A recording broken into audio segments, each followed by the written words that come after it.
Today we're going to compare the gaming performance between Apple M1, M1 Pro and M1 Max. Pause the video now for the specs of my three machines. Our first game to take a look at is Total War Troy.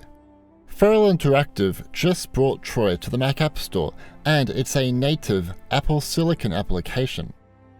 Feral told me the next update of Troy on Steam will be M1, now that Steam is able to support it. At 1080p, the game gets 32.3 FPS on my 13-inch MacBook Pro with the M1 chip.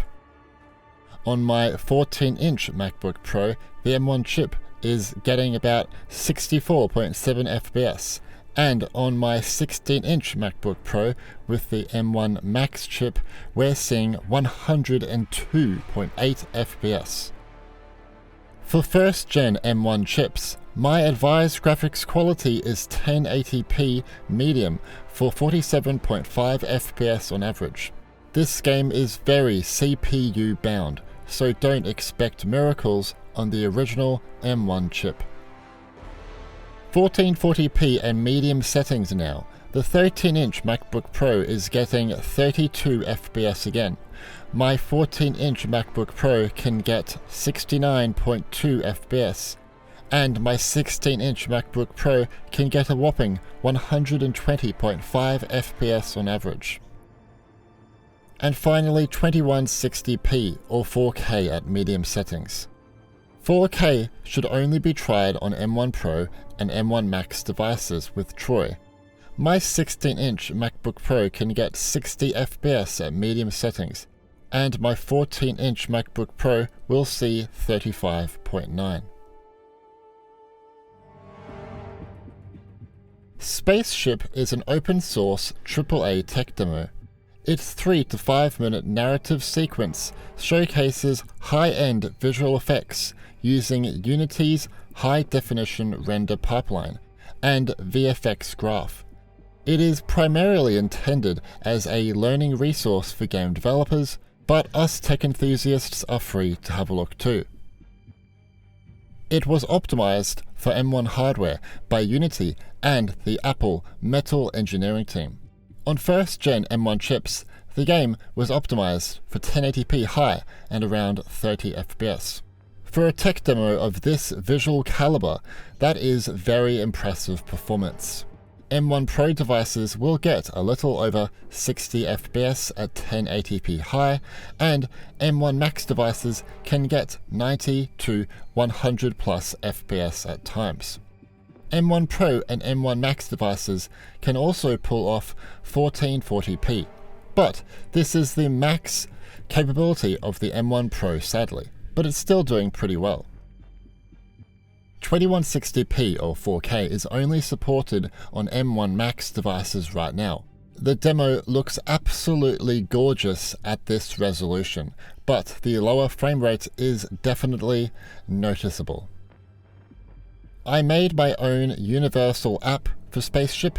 It features two architectures, ARM64 for Apple Silicon and x86-64 for Intel-based Macs. You can download the build via the GitHub link in the video description and try it on your Mac right now. Let me know of the results. Shadow of the Tomb Raider is one of the most demanding games on Mac. It was amazing that it actually performed relatively well on the first M1 chip. At 1080p medium settings, my 13-inch MacBook Pro gets 28 FPS on average. On my 14-inch MacBook Pro, the game gets 60 FPS, and on my 16-inch MacBook Pro, we're seeing 100 FPS on average. Raising the graphics preset to high will only slightly reduce the frame rate for each device. With that being said, for the first-gen M1 chip, you're going to get a little below 30 in this state, which is leaning to an unplayable frame rate. In this case, medium at 1080p is the max settings you want to play at on this chip. Only M1 Pro and M1 Max devices can pull off 1440p with Shadow of the Tomb Raider. My 14-inch MacBook Pro is getting 37 FPS on average, and my 16-inch MacBook Pro is getting 82 FPS.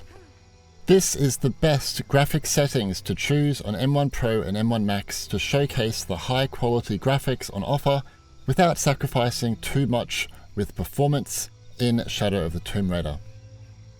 2160p or 4K is definitely only advised on M1 Max devices. For me, I'm getting 44 FPS on average at the medium graphics preset and 42 FPS at high, so it's not that much different. Still, I think if you have an M1 Max device, you should still choose 1440p. While Baldur's Gate 3 is in early access, it remains the best example of the power of a next-gen AAA gaming experience on M1, and what the ARM architecture can pull off.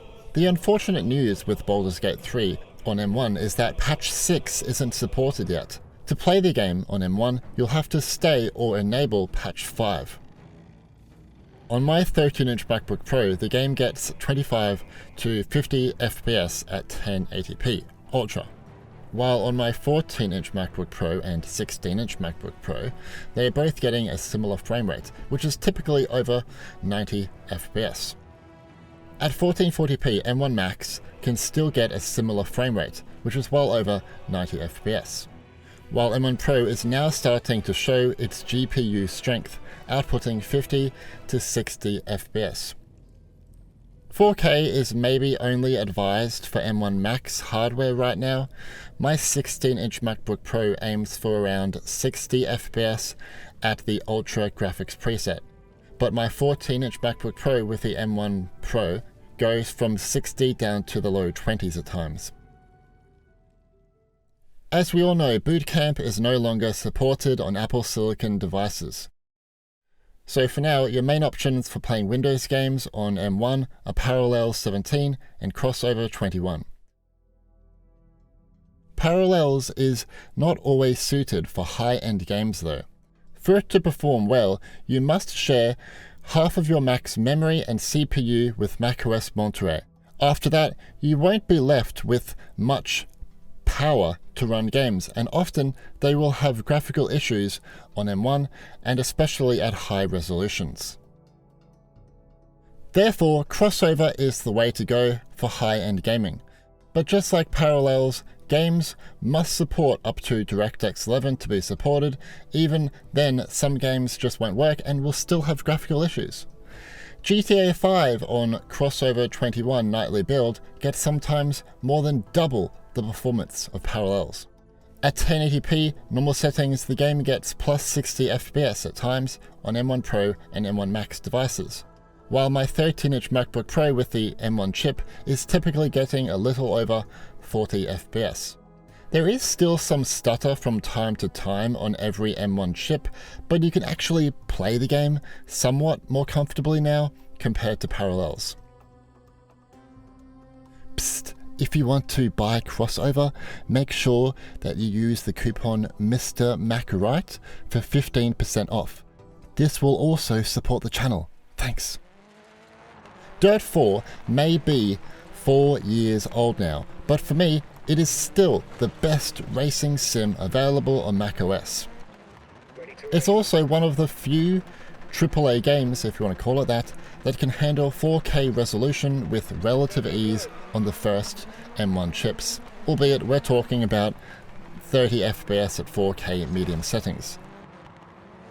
While M1 Max and M1 Pro can get around 60 FPS at 4K.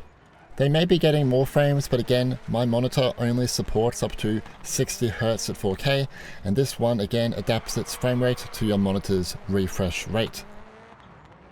M1 Max and M1 Pro can also pull off plus 60 FPS at 1440p high settings, and M1 can get around 40 FPS, which is still pretty good. 1080p is another option if you want well over 100 FPS on M1 Pro and M1 Max, and around 60 FPS on M1.